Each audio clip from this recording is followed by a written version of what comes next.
Alors Dominique Bussereau, bonjour. Bonjour. Vous venez de présenter avec François Baroin et Hervé Morin l'association Territoires Unis. C'est la première fois que les trois niveaux de collectivité territoriale se trouvent ainsi alliés pour faire cause commune. Alors pourquoi est-ce qu'on a eu besoin de faire ça? Pourquoi est-ce que vous avez besoin de faire ça? C'est historique au niveau national, mais c'est le quotidien sur les territoires. Je veux dire, dans un département, les maires, les intercommunalités, le département travaillent ensemble. Le département soutient les projets portés par les intercommunalités et les communes, et la région soutient l'ensemble. Donc on est habitué dans chacun de nos départements à travailler ainsi. Mais au niveau national, c'est vrai que parfois on a essayé de nous diviser un peu. Par exemple récemment, en disant tiens, on va prendre la part de l'impôt foncier bâti des départements pour essayer de résoudre l'immense dette engendrée par la disparition de la taxe d'habitation, alors que ce n'est pas la position de Maire de France. Donc nous avons décidé avec François Baroin et Hervé Morin de travailler désormais ensemble sur tous les sujets. Actuellement, nous menons dans toutes les régions de France des états généraux de la décentralisation. Ce n'est pas quelque chose d'anti-gouvernemental, d'anti-État, de politique. Nous allons essayer de promouvoir une nouvelle phase de décentralisation. Il y a eu la décentralisation Mitterrand-Defer, il y a eu la décentralisation Chirac-Raffarin.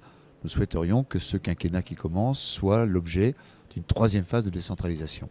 Et puis, quand nous allons aborder des dossiers très techniques dans les jours et les semaines à venir, la réforme de la fiscalité dont je parlais un instant, nous allons le faire ensemble. C'est-à-dire pas essayer chacun de voir nos avantages, mais d'avoir une position commune dans ces négociations. Je crois que ça sera utile pour le bon fonctionnement de la démocratie locale. Alors justement, en parlant de fiscalité locale, on attend toujours les propositions du gouvernement en la matière. Vous, quelles sont vos attentes? Et du coup, puisque c'est un sujet que vous travaillez maintenant avec les régions et les communes, quelles sont vos attentes communes sur ce sujet? Quelles pistes? Vous savez, les départements, nous avons deux missions, la solidarité territoriale et la solidarité sociale. Sur la solidarité sociale, l'État est un très mauvais payeur, puisque lorsque nous payons chaque année, au nom de la République, 18 milliards d'euros pour le RSA, par exemple, l'État nous en rembourse royalement 9 milliards. Donc nous avons, nous, des attentes qui consisteraient sur cette partie-là, à dire, puisque nous assumons le RSA, l'APA pour les personnes âgées, la prestation de compensation du handicap, puisque nous l'assumons pour le compte de l'État, l'État pourrait très bien nous donner une part de CSG, puisque l'objet de cet impôt, de cette contribution sociale généralisée, est de financer la protection sociale. Après, nous avons un deuxième rôle qui est la solidarité territoriale, donc l'investissement. Par exemple, quasi partout en France, ce sont actuellement les départements qui installent le très haut débit. Et là, nous souhaitons garder une autonomie fiscale qui nous permette de pouvoir alimenter nos investissements.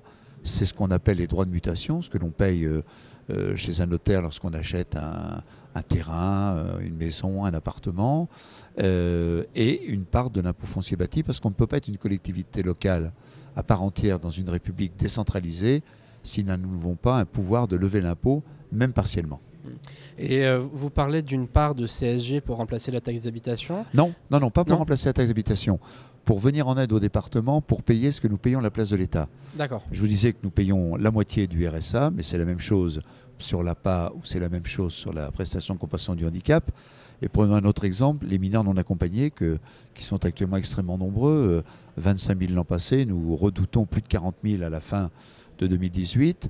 L'État nous remboursait jusqu'à présent 14,8% du montant réel. Les négociations que nous avons eues permettront de porter cette part à pas loin de 16%, mais vous voyez qu'entre 16 et 100%, la part est énorme et que nous avons besoin de ressources. Et donc nous avons besoin de garder une maîtrise de nos ressources.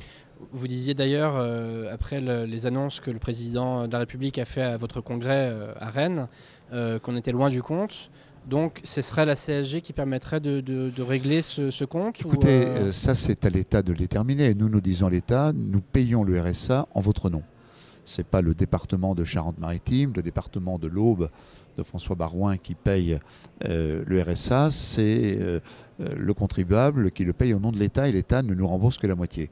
Donc c'est à l'État de nous donner les moyens financiers, par les moyens qu'il entend, de payer ce que nous payons à sa place. De même pour les mineurs non accompagnés, nous payons à la place de l'État. Quand nous décidons un investissement, décidons de refaire des routes, décidons de construire un collège, là il est normal que ça dépende de nos propres ressources et donc de notre fiscalité. Donc nous avons besoin à la fois d'une contribution structurelle de l'État et nous avons besoin de garder une autonomie de fiscalité. Je prends un exemple, le département de l'Aude, il vient de souffrir terriblement des morts, des destructions, des réseaux routiers, des écoles, des collèges. Il va certainement avoir besoin de moyens financiers. Il a ceux de la solidarité nationale et de la solidarité des autres départements, mais il aura peut-être besoin de toucher à sa fiscalité s'il ne pouvait plus le faire. Il serait demain incapable de payer les réparations liées aux destructions des dernières semaines. Beaucoup de départements avaient refusé de signer les contrats qui visaient une majorité de départements. Qui visaient à limiter les dépenses des grandes collectivités, les dépenses de fonctionnement. Vous avez demandé récemment à ce que les modalités de cette contractualisation soient rediscutées, notamment qu'il y ait plus de marge de négociation avec les préfets. Est-ce que vous avez le sentiment d'être entendu sur ce dossier? Écoutez, le président de la République, que j'ai vu à plusieurs reprises récemment, a été positif sur ce point. Il faut que nous attendions maintenant le printemps, qui sera le moment où on regardera ces contrats. Tout ce que je vous citais jusqu'à présent, le RSA par exemple, dans la loi de finances, l'État décide d'augmenter ce qui sera donné aux bénéficiaires du RSA. Tant mieux d'ailleurs pour eux. Mais le coût, il est au moins de 100 millions pour les départements. Les MNA, c'est la politique d'immigration que nous sommes obligés de gérer sur le terrain à la place de l'État.